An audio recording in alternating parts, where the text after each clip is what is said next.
ஆண்டவராகிய இயேசு கிறிஸ்துவின் இனிய நாமம் மகிமைப்படுவதாக.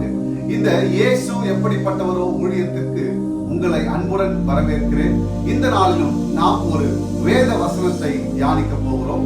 தொடர்ந்து நாம் யோவான் 17ஆம் அதிகாரத்தை தினமும் ஒரு வசனம் என்று வாசித்து வருகிறோம். இன்றைக்கும் 18ஆம் வசனத்துக்கு நேராக கடந்து வந்திருக்கிறோம். யோவான் 17ஆம் அதிகாரம் 18ஆம் வசனம் இப்படியாய் சொல்லுகிறது: நீர் என்னை உலகத்தில் அனுப்பினது போல நானும் அவர்களை உலகத்தில் அனுப்புகிறேன். எனக்கு அன்பானவர்களே, இந்த இடத்துல நாம் இரண்டு காரியத்தை பார்க்கிறோம். நீர் என்னை உலகத்தில் அனுப்பினது போல நானும் அவர்களை உலகத்தில் அனுப்புகிறேன். யாரை நம்முடைய இயேசுவானவர் உலகத்தில் அனுப்புகிறார்? நம்முடைய பிதாவாகிய தேவனால் முன்குறிக்கப்பட்டு ரட்சிக்கப்பட்டு குமாரனாகிய இயேசு கிறிஸ்துவினிடம் ஒப்புவிக்கப்பட்ட நம்மை, அதாவது தேவனுடைய வார்த்தையினாலும் ஆவியானவருடைய வழி நடத்துதலோடு கூட ரட்சிக்கப்பட்டு ஞானஸ்நானம் பெற்று கிறிஸ்துவை உடையவர்களாகவும் கிறிஸ்துவர்களாகவும் வாழ்ந்து கொண்டிருக்கிற நம்மை அவர் இந்த உலகத்திலே அனுப்புகிறேன் என்று சொல்லுகிறார். அப்படி அனுப்பும் போது இந்த உலகத்தில் என்ன நடக்கும்?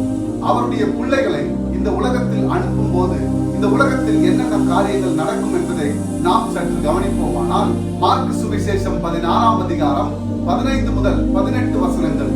பின்பு அவர் அவர்களை நோக்கி, நீங்கள் உலகமெங்கும் போய் சர்வ சிருஷ்டிக்கும் சுவிசேஷத்தை பிரசங்கியுங்கள். விசுவாசம் உள்ளவனாகி ஞானஸ்நானம் பெற்றவன் ரட்சிக்கப்படுவான், விசுவாசியாதவனோ ஆக்கினைக்குள்ளாக தீர்க்கப்படுவான். விசுவாசிக்கிறவர்களால் நடக்கும் அடையாளங்களாவன: என் நாமத்தினாலே பிசாசுகளை துரத்துவார்கள், நவமான பாஷைகளை பேசுவார்கள், சர்ப்பங்களை எடுப்பார்கள், சாவுக்கு ஏதுவான யாதொன்றை குடித்தாலும் அது அவர்களை சேதப்படுத்தாது. வியாதியஸ்தர் மேல் கைகளை வைப்பார்கள், அப்பொழுது அவர்கள் சொஸ்தமாவார்கள் என்றார். எனக்கு அன்பானவர்களே, இந்த இடத்துல நம்முடைய தேவனாகிய கர்த்தர் சொல்லுகிற ஒரு வார்த்தை: விசுவாசம் உள்ளவனாகி ஞானஸ்நானம் பெறுகிறவன் ரட்சிக்கப்படுவான். அப்படி விசுவாசிக்கிற ஒரு மனிதன், அவனால் ஏற்படும் அற்புதங்களும் அடையாளங்களும் என்னவென்று நாம் பார்ப்போமானால், இந்த இடத்துல நம் தேவனாகிய கர்த்தர் சொல்லுகிற சில காரியங்கள்: பிசாசுகளை துரத்துவான், நவமான பாஷைகளை பேசுவான், சர்ப்பங்களை எடுப்பான், சாவுக்கு ஏதுவான யாதொன்றை குடித்தாலும் அது அவனை சேதப்படுத்தாது, வியாதியஸ்தர்கள் மேல் அவன் கை வைப்பான், அவர்கள் சொஸ்தமாவார்கள் என்று இப்படி பலவிதமான அதிசயங்களையும் அற்புதங்களையும் மனிதர்கள் மேல் தேவனாகிய கர்த்தருடைய நாமத்தினாலே நம்முடைய இயேசுவானவர் கட்டளையிட்டு அவர்களை அனுப்பிவிடுகிறார். இந்த இடத்திலே நாம் மற்றொரு காரியத்தை பார்ப்போமானால், லூக்கா 19ஆம் அதிகாரம் 32 மற்றும் 33 வசனங்கள். அனுப்பப்பட்டவர்கள் போய் தங்களுக்கு அவர் சொன்னபடியே கண்டார்கள். கழுதை குட்டியை அவர்கள் அவிழ்க்கும் போது அதற்கு உடையவர்கள், குட்டியை ஏன் அவிழ்க்கிறீர்கள் என்று கேட்டார்கள். எனக்கு அன்பானவர்களே, இந்த இடத்துல நம்முடைய இயேசுவானவர் பெத்தானியா ஊரை அவர் கடந்து வரும்போது தம்முடைய சீசர்களில் 2 சீசர்களை ஒரு கிராமத்திற்கு அனுப்புகிறார். மனுஷரில் ஒருவனும் ஏறி இருக்காத ஒரு கழுதை குட்டியை கட்டி வைத்திருப்பார்கள். அந்த கழுதையை நீங்கள் அவிழ்த்து கொண்டு வாருங்கள். அப்படி அவிழ்த்து கொண்டு வரும்போது இந்த கழுதை குட்டியை ஏன் அவிழ்க்கிறீர்கள் என்று உங்களிடத்தில் அவர்கள் கேட்டால், நீங்கள் அது ஆண்டவருக்கு வேண்டும் என்று சொல்லுங்கள் என்று அவருக்கு சொல்லப்பட்டது.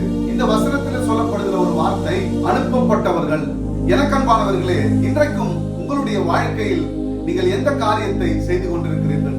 நம்முடைய வாழ்க்கையிலே நாம் சுயமாக ஒரு காரியத்தை செய்து குடும்பம், தொழில், இன்னும் அநேக காரியங்களை நாம் சுயமாக செய்து அநேக நேரங்களில் தோற்று போகிறோம். இந்த இடத்துல நம்முடைய தேவனாகிய கர்த்தருடைய வார்த்தை சொல்கிறது: நான் அவர்களை உலகத்தில் அனுப்புகிறேன். அவர் அனுப்பும் போது எத்தனை பெரிய அதிசயங்களும் எத்தனை பெரிய அற்புதங்களும் நடக்கிறது என்று நீங்கள் சற்று கவனிக்க வேண்டும். இன்றைக்கும் இந்த செய்தியை கேட்டுக்கொண்டிருக்கிற நீங்கள் அவருடைய நாமத்தினாலே அவருடைய வார்த்தையை உட்கொண்டு அவர் நமக்கு வாக்கு பண்ணி இருக்கிற சில காரியங்களை நாம் ஜெபத்தோடு கூட செய்து அவர் சமூக தண்டையில் ஆண்டவராகிய தேவனுடைய நாமத்தை மகிமைப்படுத்தி நாம் எந்த ஒரு காரியத்துக்காகவும் கடந்து போவோமானால் அந்த காரியத்தை நாம் ஜெயமாக்கி கொள்ள முடியும். நம்முடைய வாழ்க்கையிலே அனுதினமும் அதிகாலையில் எழுந்து ஒவ்வொரு காரியத்திற்காகவும் நாம் தேவனுடைய சமூகத்தில் முறையிட்டு நம்முடைய வாழ்க்கையில் அந்த காரியத்தை வெற்றியாய் முடிக்க தேவனுடைய உதவியை நாட வேண்டும். ஒவ்வொரு நாளும் நாம் கடந்து போகிற எல்லா காரியத்தையும் கர்த்தர் வாய்க்க பண்ணும்படி நாம் அவருடைய சமூகத்தில் நித்தம் அமர்ந்திருக்க வேண்டும்.